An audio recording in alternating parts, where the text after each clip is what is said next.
ఇక్కడ ఒక చిన్న అద్భుతమైన అడవి కథను తెలుగులో అందిస్తున్నాను.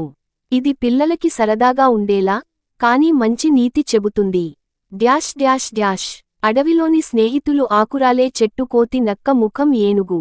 ఒక పెద్ద సుందరమైన అడవిలో అన్ని జంతువులు ఆనందంగా నివసించేవి. అక్కడ సింహం రాజుగా ఉండేది.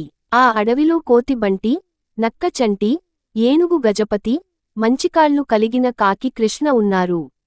ఒక రోజు అడవిలో ఎండలు తీవ్రంగా పెరిగాయి. జంతువులకు తాగడానికి నీళ్లు దొరకటం కష్టమైంది. అందరూ చెట్ల నీడలోనే ఉండేవారు, కాని ఆకలితో, దాహంతో చాలా బాధపడేవారు.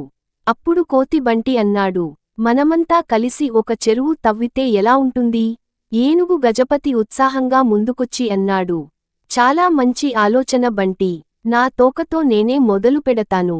నక్క చంటి మొదట అడ్డుకుంది, ఇది పనికిరాదు, అలసిపోతాం. కాని తరువాత అందరూ సహకరిస్తూ ఒక చిన్న గుంట తవ్వారు.